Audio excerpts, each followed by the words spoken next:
নমস্কার বন্ধুরা, কেমন আছেন আপনারা সবাই? মৌসুমীর নতুন একটি ব্লগে আপনাদের সকলকে স্বাগত জানাই। আশা করি আপনারা সকলেই বেশ ভালো আছেন আর আমরাও বেশ ভালো আছি। এই অনুষ্ঠান দেখে আপনারা তো সকলেই বুঝতেই পারছেন যে আজকে আমার স্বাদের অনুষ্ঠান চলছে। হ্যাঁ, আজ আমার সপ্তম মাসের সাতবক্ষণ অনুষ্ঠান। 5 মাসের স্বাদের অনুষ্ঠান তো আমরা দুজন মিলেই সম্পন্ন করেছিলাম, আর এইবার সপ্তম মাসের সাতবক্ষণ অনুষ্ঠানে সামিল হয়েছে আমাদের দুই পরিবার, যেমন আমার মা বাবা আর বোনু, আর এদিকে আমার শ্বশুর শাশুড়ি। আমরা সবাই মিলে ছোট্ট এই অনুষ্ঠানটিকে খুব সুন্দরভাবে সেলিব্রেট করব। সকাল থেকেই প্রত্যেকেই খুব ব্যস্ত ছিল। স্বাদের অনুষ্ঠানের বিভিন্ন রান্নাবান্না, তারপর অনুষ্ঠানটি ছোট করে হলেও একটু তো ডেকোরেশন লাগে, তাই না? তাই তো বোনু ফুল দিয়ে একটু ব্যাকগ্রাউন্ড ডেকোরেট করছিল। এই 7 মাসে এসে শরীর অনেকটাই ভারী হয়ে যায়, তাই ঠিকভাবে আলতা পরতে পারবো না বলে বোন খুব সুন্দরভাবে আলতা পরিয়ে দিয়েছিল। পায়ের সামনের দিকে ঠিক করে পরতে পারলেও গোড়ালের দিকে আর আলতা মেলাতে পারবো না, তাই আমি আর রিস্ক নিইনি। আর দেখো কি কি নিয়ে এসেছে আমার জন্য।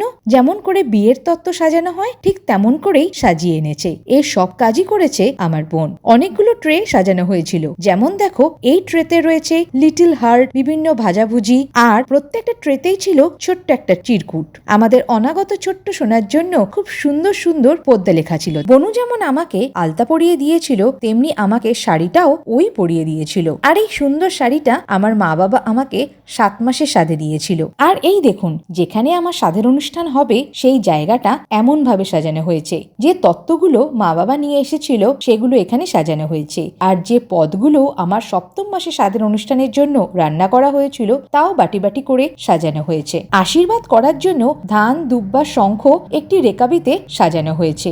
আর এই হচ্ছে সেই ফলের তত্ত্ব।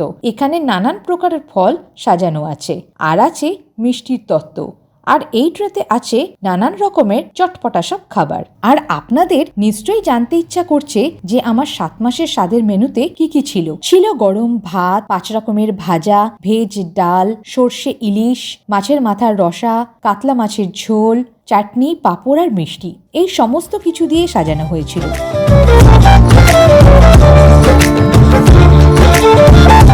আর এই অভিজ্ঞতাও আমার জীবনে প্রথম। আগে এই সব অনুষ্ঠানের ঝলক অন্য কারোর সঙ্গে হতে দেখেছি, আর এখন এই অনুষ্ঠানের কেন্দ্রবিন্দুই আমি। এই এক অন্যরকম অভিজ্ঞতা। নমস্কার, অনেকদিন বাদে ক্যামেরার সামনে মৌসুমীর ব্লগে। আর ও তো বলেই দিয়েছে আজকের দিনটা কি। আজকের দিনটা খুব স্পেশাল আমাদের জন্য, এবং অনেকে এসছে। অনেক দিনের স্বপ্ন আজকে পূরণ হচ্ছে আমার, এবং খুব ভালোভাবে আমরা সাজিয়েছি, যতটুকু পেরেছি সাজিয়েছি। আর খুব টানটান উত্তেজনা, বাইরে বিশাল গরম পড়েছে, এতদিন বৃষ্টি হচ্ছিল। তো চলুন সাতবক্ষণের অনুষ্ঠান শুরু করা যাক। আমার সপ্তম মাসের সাতবক্ষণ। সপ্তম মাসের সাতবক্ষণ। ঠাকুরকে প্রণাম করে শুরু হলো আমার আশীর্বাদ পর্ব। সবার প্রথমে ধান দুব্বা দিয়ে আশীর্বাদ করলেন আমার শাশুড়ি মা।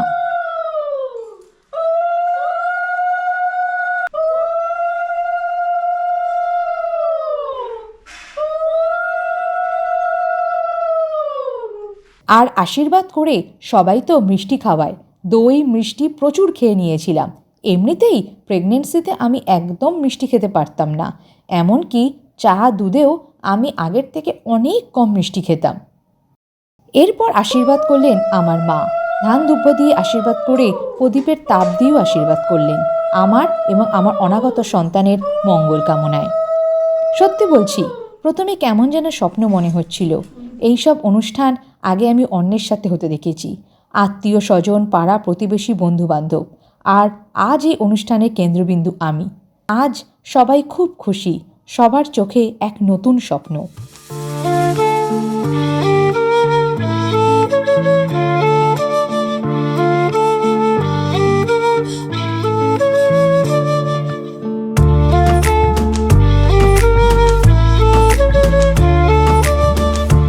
এরপর আশীর্বাদ করলেন আমার শ্বশুরমশাই।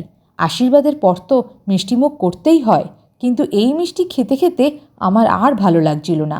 সারা প্রেগনেন্সিতে মনে হয় আমি এত মিষ্টি খাইনি যা আজকে আমি খেলাম। এরপর আশীর্বাদ করলেন আমার বাবা। আমার বাবাকে হয়তো আপনারা প্রথমবার দেখছেন, অথবা চাকলা ও কচুয়া দামের ভিডিওতেও হয়তো দেখে থাকবেন। আমার মা বাবা আর শ্বশুর শাশুড়ির আশীর্বাদ পর্ব শেষ হলো।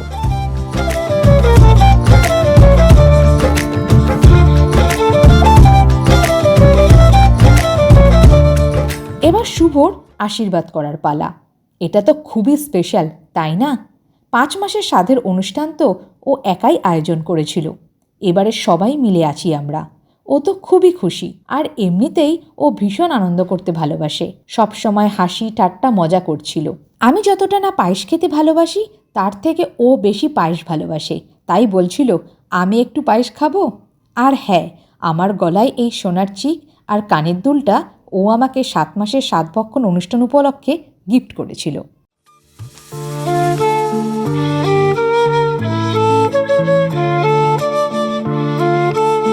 সব শেষে আসলো আমার ছোট্ট বোন। একসময় ও কতই না ছোট ছিল, তাই না? আজ ওই প্রদীপের তাপ দিয়ে আমার ও আমার অনাগত সন্তানের জন্য শুভকামনা করছে। আমাদের এই বন্ধন যেন চিরকাল অটুট থাকে। ভগবানের কাছে এই প্রার্থনাই করি। এই আশীর্বাদ পর্বে আমরা সবাই মিলে খুব আনন্দ করেছিলাম।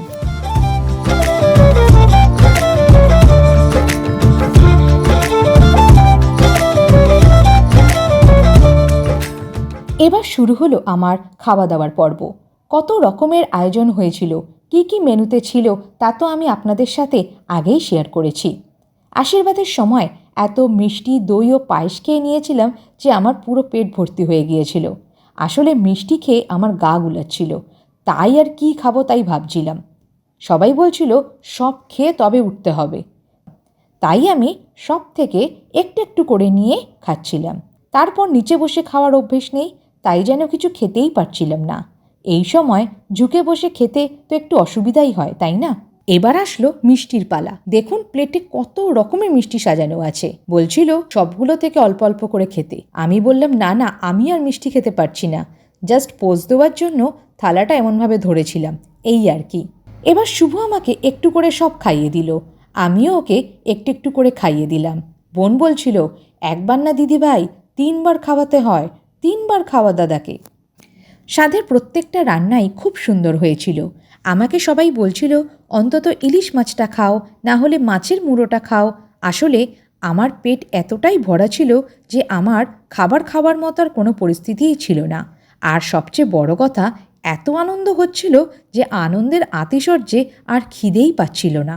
এইভাবেই আমরা খুব আনন্দ করে আমার সাধের অনুষ্ঠানটা সম্পন্ন করেছিলাম। সবশেষে আমরা সবাই মিলে একটা ফ্যামিলি ফটো তুলেছিলাম। এই আনন্দগুলোই তো চিরকাল স্মৃতি হয়ে থেকে যাবে, তাই না? কত কষ্টের পর এত আনন্দ পাওয়ার মজাই আলাদা। এই ছিল আমার সাধের অনুষ্ঠান।